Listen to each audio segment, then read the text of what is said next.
नमस्कार दोस्तों, तो स्वागत है हमारे फिर से YouTube चैनल में। तो दोस्तों, क्या आपको अभी तक पता था कि भगवान शिव को आखिर बेलपत्र ही क्यों चढ़ाया जाता है?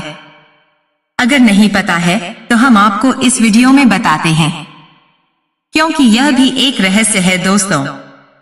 लेकिन उससे पहले दोस्तों, मेरे चैनल को लाइक, सब्सक्राइब और कमेंट में हर हर महादेव लिखना भूले नहीं, क्योंकि दोस्तों अगर किसी भी काम को करने से पहले हम हिंदुस्तानी भगवान का नाम लेते हैं, और सबसे बड़ा भगवान तो देवों के देव महादेव ही हैं, तो एक बार हर हर महादेव कमेंट में लिखते हैं।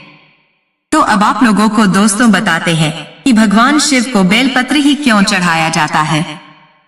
तो चलिए दोस्तों, वीडियो शुरू करते हैं।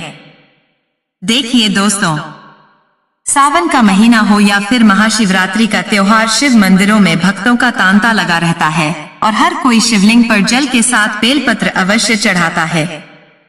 तो आखिर शिवलिंग पर बेलपत्र चढ़ाने के पीछे का कारण क्या है?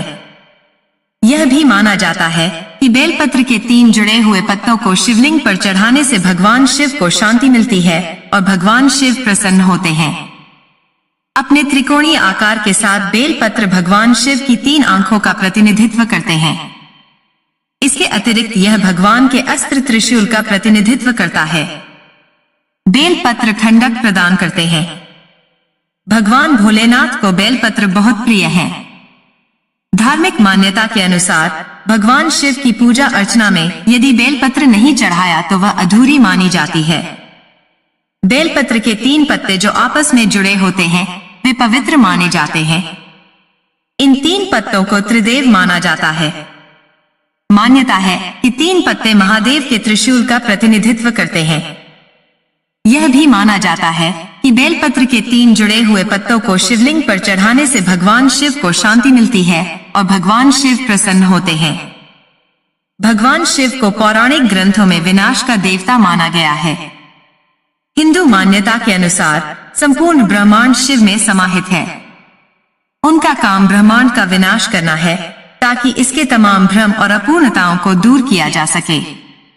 यह विनाश मनमाना नहीं बल्कि रचनात्मक होता है। लेकिन विनाश के देवता को प्रसन्न करना बिल्कुल आसान है। यह काम बस एक लोटा जल, बेलपत्र और श्रद्धा भाव के सहारे किया जा सकता है। पुराणों के अनुसार भगवान महादेव ने तमाम कष्ट सहकर भी सृष्टि को विनाश से बचाया। जब समुद्र मंथन के बाद विष निकला तो सभी देवता और जीव जंतु व्याकुल होने लगे। 10 दिशाओं में हाहाकार मच गया। तब भगवान शिव ने सृष्टि को बचाने के लिए हलाहल विष को अपने कंठ में धारण कर लिया।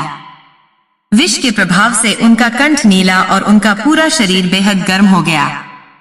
विष का असर सिर्फ उनके शरीर तक न रहा बल्कि उसकी वजह से आसपास का वातावरण भी गर्म होने लगा।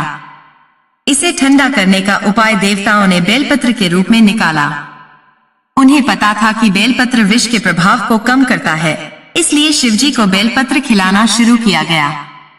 भोलेनाथ को शीतल रखने के लिए उन पर जल भी अर्पित किया गया।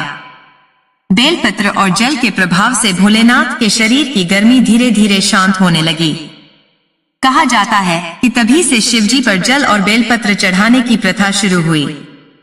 भगवान शिव को बेलपत्र चढ़ाने से जुड़ी एक और कथा प्रचलित है। माता पार्वती भगवान शिव को पाने के लिए कठोर व्रत करती थीं।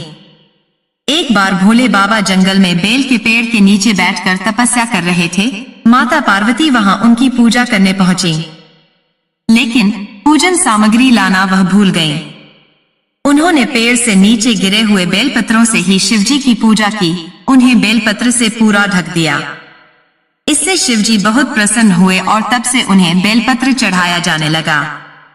बेलपत्र के वृक्ष की उत्पत्ति को लेकर भी कई तरह की कथाएं और मान्यताएं हैं। स्कंद पुराण के अनुसार एक बार मां पार्वती ने अपनी अंगुलियों से ललाट पर आया पसीना पोंछकर फेंक दिया था। मां के पसीने की कुछ बूंदें मंदार पर्वत पर गिरीं। कहते हैं उसी से बेल वृक्ष उत्पन्न हुआ। शास्त्रों के अनुसार इस वृक्ष की जड़ों में मां गिरिजा, तने में मां महेश्वरी, शाखाओं में मां दक्षयायनी, बेल पत्र की पत्तियों में मां पार्वती और फूलों में मां गौरी का वास है। वैसे तो बेलपत्र की महिमा का वर्णन कई पुराणों में मिलता है, लेकिन शिव पुराण में इसके बारे में विस्तार से बताया गया है। शिव पुराण में कहा गया है कि बेलपत्र भगवान शिव का प्रतीक है। भगवान खुद इसकी महिमा स्वीकारते हैं। मान्यता है कि बेल वृक्ष की जड़ के पास शिवलिंग रखकर जो भक्त भगवान शिव की आराधना करते हैं वे हमेशा सुखी रहते हैं। आज से भगवान शिव के प्रिय मास सावन की शुरुआत हो रही है। आज से पूरे 1 महीने शिव भक्त विभिन्न तरीकों से भगवान शिव का पूजन अर्चन करके शिवालयों और शिव मंदिरों में जाकर भगवान शिव की प्रिय वस्तुओं को अर्पण कर उनकी कृपा पाने का प्रयास करते हैं। भगवान शिव की ऐसी ही एक प्रिय वस्तु है बेलपत्र। मान्यता है कि सावन के महीने में भगवान शिव को नियमित रूप से बेलपत्र चढ़ाने से शिव जी की अनन्य कृपा की प्राप्ति होती है। आइए हम आपको बताते हैं कि भगवान शिव को बेलपत्र क्यों प्रिय है और बेलपत्र चढ़ाने में किन बातों को ध्यान रखना चाहिए।